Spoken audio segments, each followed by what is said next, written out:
So I'm Alex, the big soap guy, if you couldn't tell why. I work for ChemQuest, and I'm second generation in the industry.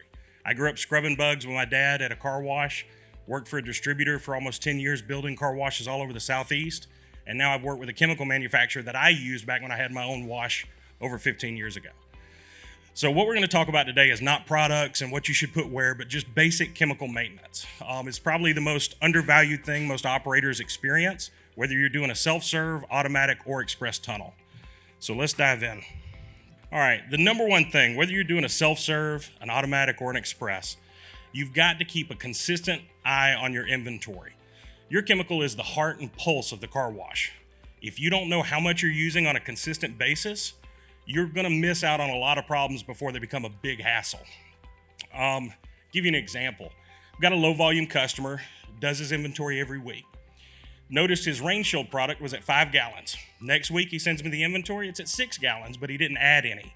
What we found was just by doing inventory, his injector was going bad and leaking water back into his reservoir. If you don't do inventory, little things like this can get to a big problem where you waste 5 gallons of a very expensive product.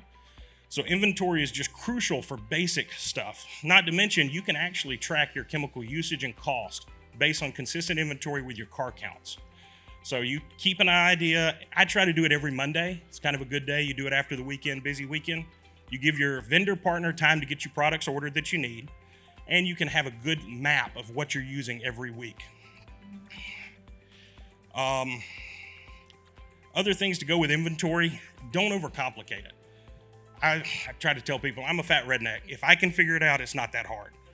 Keep what's online in one column and what's unopened in another column. You keep those separated, you adjust it as it goes. It's really simple.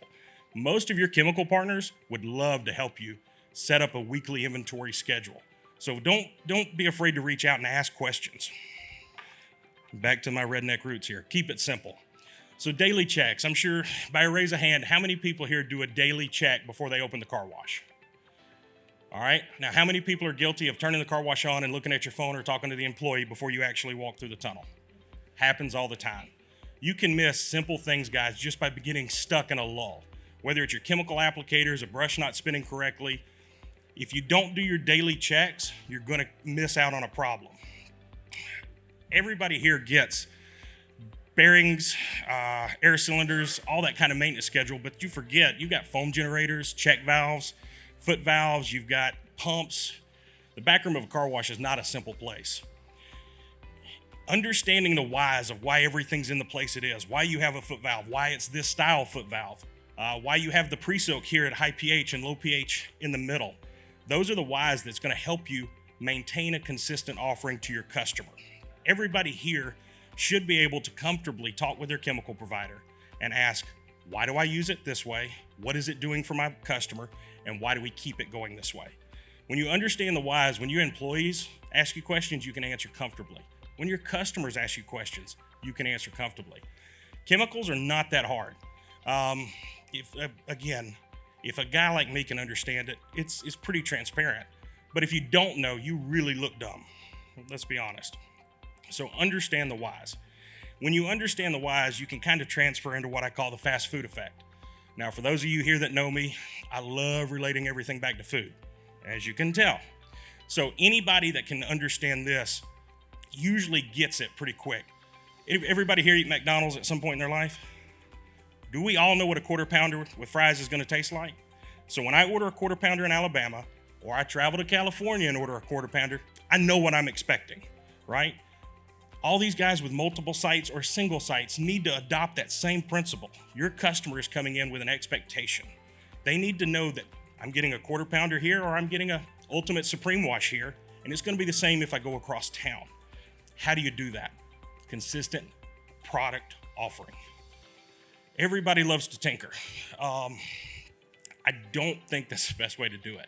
When you have multiple sites, you need to focus on having one consistent offering and blasting that out consistently across all your platforms. Again, just think of the quarter pounder. Always works for me. You want to make sure that the tire shine's the same at the same sites, your wax offerings are the same, and your pre-soak and presentation is the same. That even breaks down to your menus, your color scheme. You can change the building. We all know equipment packages won't be the same. Layouts are going to be different, but you need to keep that customer experience the same across all platforms. Now, the worst thing in a chemical guy's world is tire shine. How many people here think tire shine is the best thing in the world? God bless you.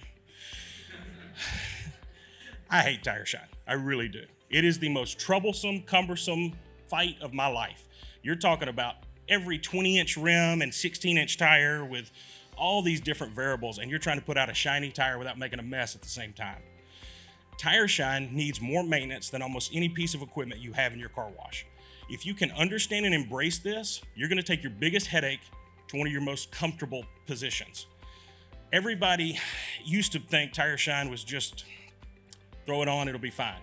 Then we all started learning sling is a nightmare. Then you get out of sling and you're talking about patchy tires. So the number one complaint most customers are going to get from their end-use customers. The basic maintenance really depends on your volume. So if you're washing 10,000 cars a month, you might do it differently than a guy that washes 3,000 or 30,000. What you've got to find is work with your chemical partner and figure out what maintenance program is best for you. Typically, I'm assuming everybody here is about 80% the brush style tire shine applicator. Does that sound about right? They are, in my opinion, the best tire shiner in the industry, no matter who makes it. That applicator works really, really well. But what a lot of people don't understand is it's a really finicky piece of equipment. We're talking, instead of just a tire brush, this is a feather tip bristle brush, which is like a paintbrush. So imagine painting with a beautiful new paintbrush or one that's got 4 clumps that look like this. It looks like your kid played with it in the backyard last week. You're going to get a different result painting with that brush. It's really easy to mess them up. You think you're going to spray a bunch of chemicals on, clean them off, and it's going to do fine. It's actually going to be abrasive. High pressure cleaning is really nasty. I like doing a simple squeegee method. Everybody's seen the squeegees at gas stations.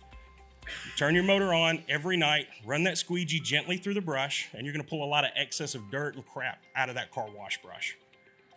When you do that, you're going to notice you're not going to get that black residue inside of rims when you get high volume customers coming through, and you're going to get a much smoother application. Also, a lot of these manifolds, and I'm a common sense guy too, but are facing up. So you look and you go, how's the chemical going to get on the brush if it's facing up? It's actually designed to keep the manifold full. So when it pumps, it bleeds out of that manifold and drips down onto the brush. Don't go in changing all these specs just because it doesn't look right to you. Work with your reps, make sure you understand the applicators on tire shine.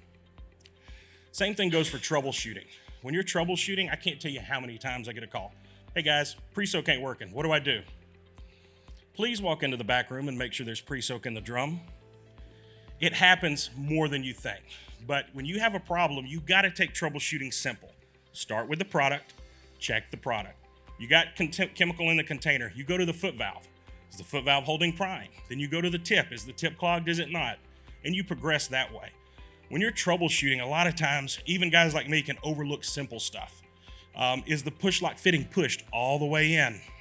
If you take your time and go through troubleshooting from the drum to the bay, you're going to catch 10 times more problems than if you just guess something's wrong and you're back there playing with controls and timing. And I'm not smart enough to fix that if I mess it up. So you got to start simple. That brings me into the reading rainbow. So who remembers the reading rainbow as kids?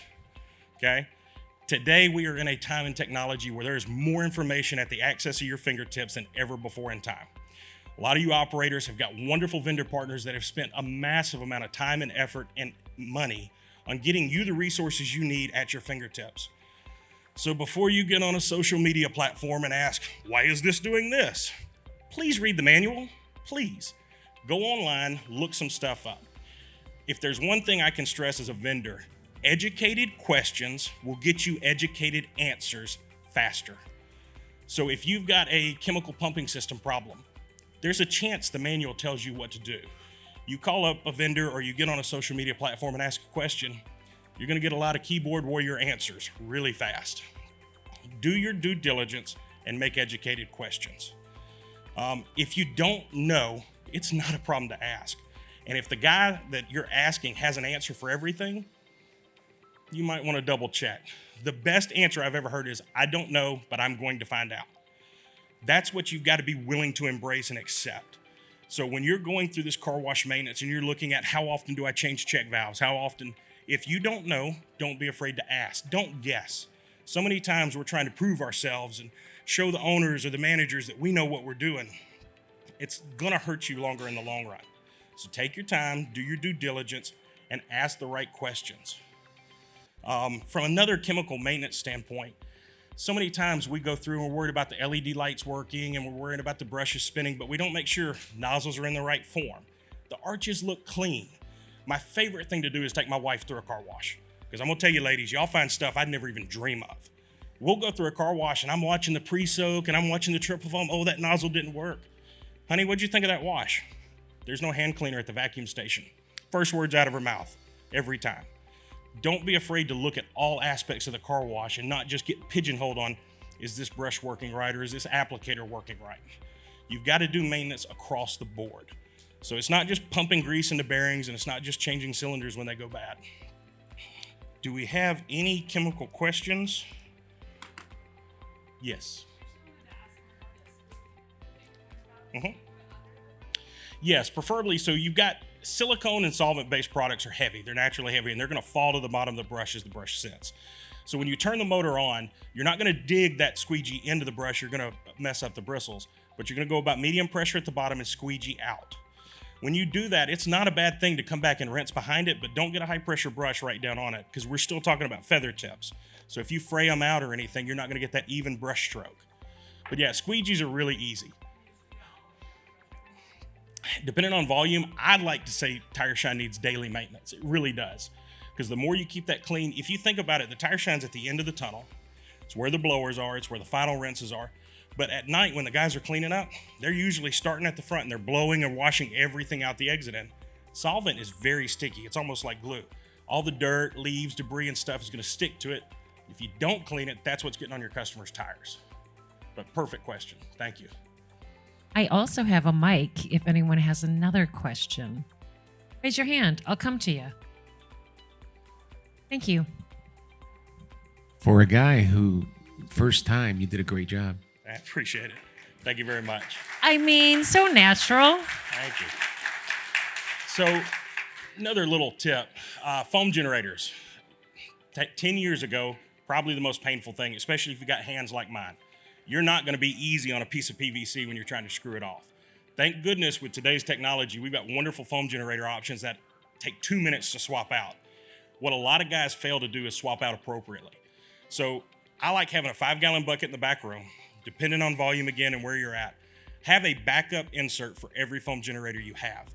If you come through and change those once a week, drop them in that 5-gallon bucket with just water, rinse them out the next day, your foam generators aren't going to be clogged to where you're not getting triple foam out anymore when you get to the end of the week.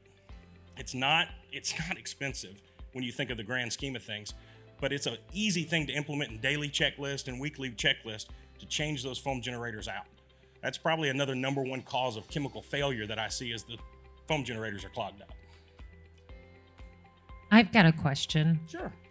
When your wife goes on these romantic car wash rides with you, Yes. does she always have a tip that helps you see different things that you can address? Sincerely.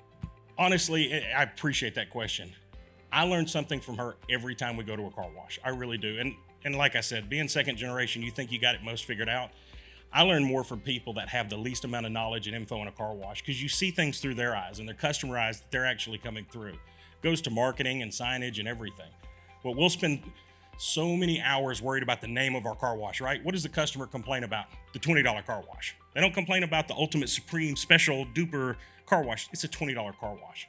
So when you focus on some things, you can easily get pigeonholed into the wrong direction based on what somebody that's paying you to be there sees. That's awesome. Thank you. Does anyone else have any other questions?